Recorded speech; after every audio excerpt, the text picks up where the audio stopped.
اور اس کی عبادت کریں اور اس کے گلے کی گلے بانی کریں، اور جو لوگ تمہارے سپورٹ ہیں ان پر حکومت نہ جتاؤ، یعنی کہ وہ لوگ جو خداوند نے ہمارے سپورٹ کیے ہیں، پاسبانوں کے سپورٹ کیے ہیں، ان پہ حکومت نہیں جتائیں، بلکہ ان کے لیے ایسا نمونہ بنے کہ وہ خوش دلی سے کہیں کہ ہمیں ان کی طرح بننا ہے۔ جیسے کہ ہم اکثر کسی کے گھر میں جائیں تو ہمیں یہ سننے کو ملتا ہے کہ چھوٹے بچے کہتے ہیں کہ ہم بھائی ناصر کی طرح بننا چاہتے ہیں۔ ایسے بہت سارے پاسٹر ہیں جن کا ہم نمونہ لیتے ہیں اور ہم خود بھی کہتے ہیں کہ ہم ان جیسا بنیں، اور ہمیں ان نمونوں کو اپنا اپنانا ہے جو اچھائی کی طرف ہو۔ یہ نہیں کہ وہ لوگ دو فصلیں ہوں، چرچ میں وہ کچھ اور ہو اور گھر میں وہ کچھ اور ہو، تو پھر ہم بھی ویسے، اگر ہم خدا کو ہم یہ کہیں گے کہ ہمیں وہ نمونہ بنا جو وہ پاسبان ہے، جو چرچ میں کچھ اور ہوتا ہے اور چرچ سے نکلتے ہی کچھ اور ہوتا ہے، تو ہماری زندگی میں بھی وہی چیزیں ہوں گی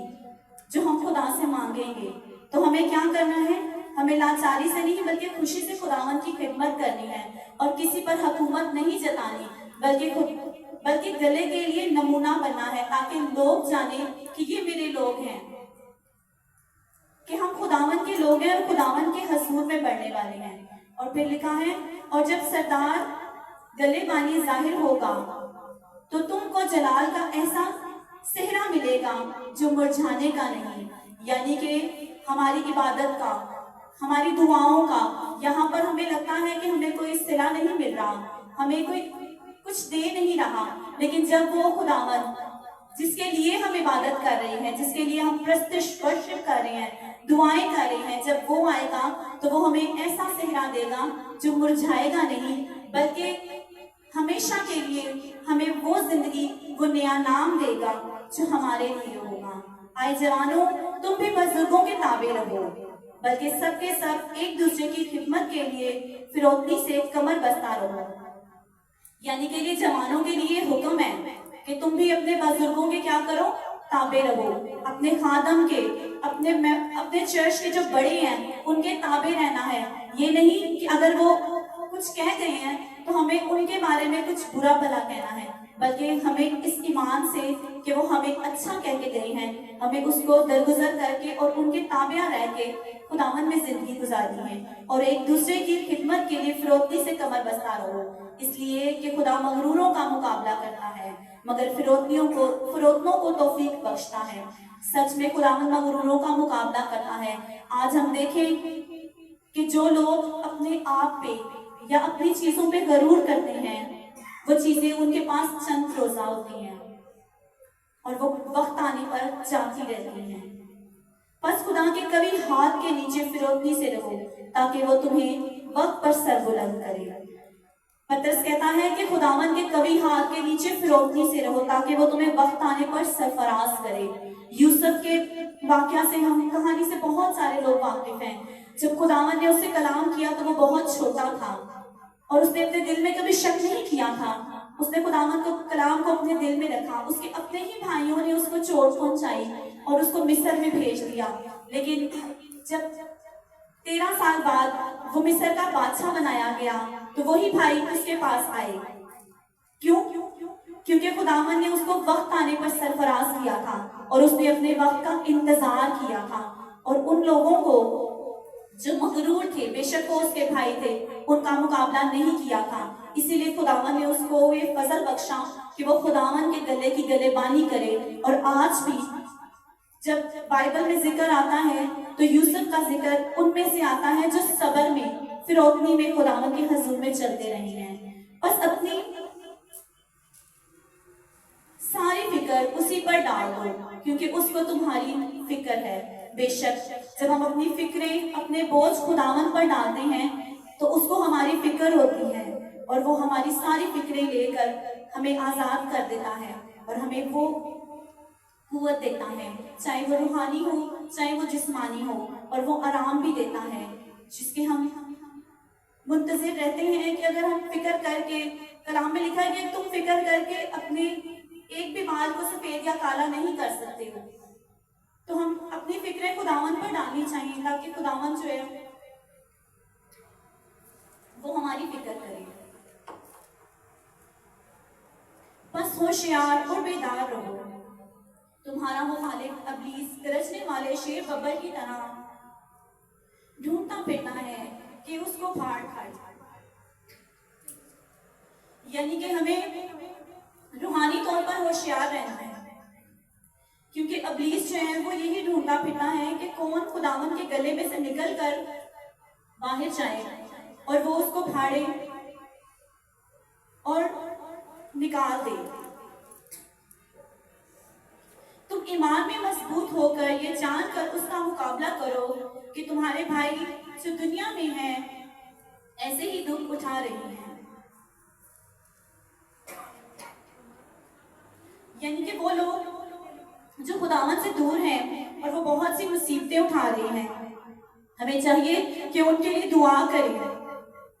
اور ان کے لیے دعا کریں جو مصیبت میں ہیں، جو بیماری میں ہیں، جو تکلیف میں ہیں، تاکہ خداوند ان کو ان کی مصیبت سے رہائی بخشے اور اپنے حضور میں آنے کا فضل بخشے.